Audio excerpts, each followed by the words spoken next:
Right, so today I want to look at the question 2 2018 higher level. So, in this question, first part of it says discuss in detail one possible safety risk associated with each of the following tasks on a construction site. Right, first one is excavating where there is an underground electrical cable.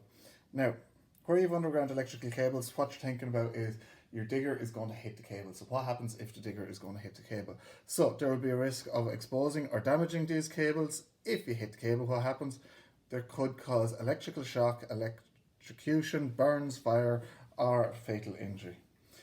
The second part of it was if you're working in a deep trench. So if you're working in a deep trench, there's risk of the sides of the trench falling in on you. This could result in someone getting buried or crushed in the trench. This could also lead to nearby buildings or materials falling in. So something from the side of the trench actually just tipping in and going over the side.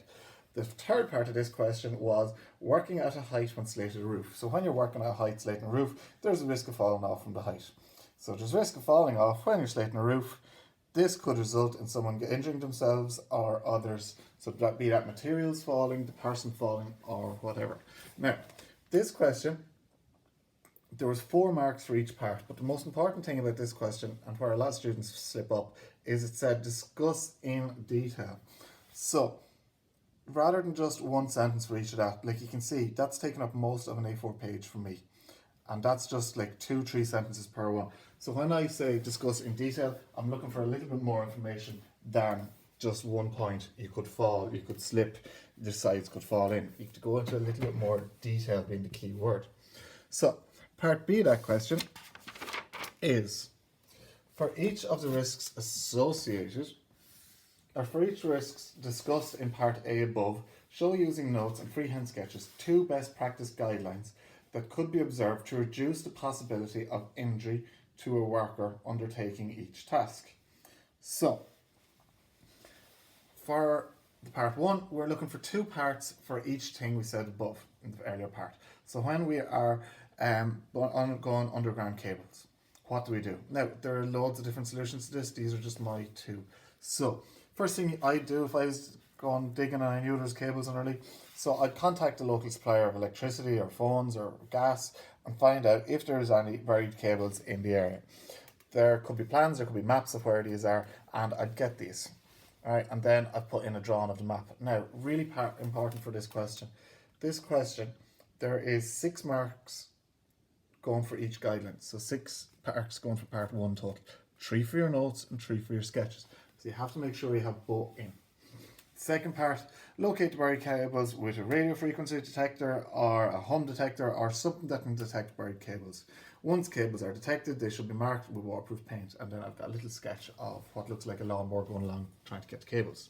But 3 marks again for my notes, 3 marks for my sketches. So that is B part 1. For B part 2, working in a deep trench, I'd use a trench box or shuttering at the sides of the trench. These will prevent the sides of the trench from falling in. It'll also allow workers to work in the trench safely. And then I've done the sketch of a trench box. I could probably put in some sketches or notes on that sketch, but I didn't when I was doing it. And then when you're digging a trench, always leave the clay to the lower side of the trench. If the trench is very deep, slope the sides back to reduce the risk of clay. So here's what I mean. If we're digging on a site like this, we'll always leave our mound of clay down the right hand side, the underside of it, so that if there's anything habits, it like slide, it pushes down. Whereas over on this side, if my clay was left up here, it would cause a weak point here in my finger, and that would cause it over. Or we could slope our sides back, whichever. Next one, slating the roof from a height. So make sure there is scaffolding at the eaves level. This will stop any materials that may fall off the roof from falling onto the ground. It would also help prevent someone if they fell. So if someone did fall from the top of my or on my roof here, if they fell down, more than likely these scaffolding boards will protect them. It also protects slates or hammers or anything that might fall off. Then my other point was ensure the scaffolding has a toe board and handrails.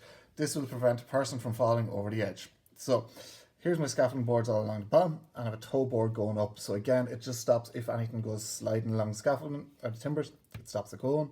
And then you've two handrails at the top to prevent people from falling in between the two rails. The last part of this question was discuss in detail 3 strategies that would promote a positive safety culture among workers on a construction site. Now, the marking scheme for this is 4 marks for strategy. So I'm making it very clear. Strategy 1, strategy 2, and strategy 3.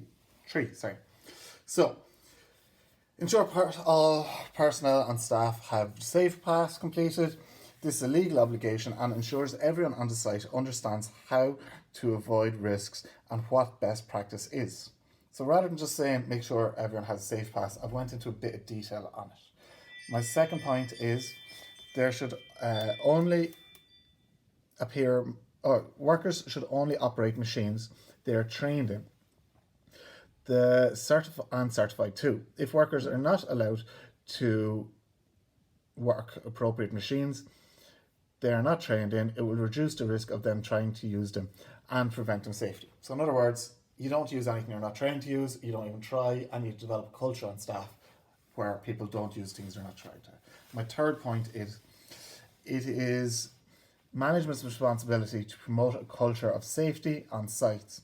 This can be done by having regular site meetings and having the safety officer present and leading these meetings. Now, this question was all about the culture, how to promote culture on it. So I've talked about the culture. You get your safety officer to develop culture. You get the culture within the not always using the machines, you're only entitled to machines. You always link it back to the question. But what a lot of students are is they're detailed. You need to add more details to your answer. So that question took me 5 A4 pages. Now they're not full A4 pages, but 5 A4 pages to get that question done. And that's the level of detail that you need to be going into in your questions.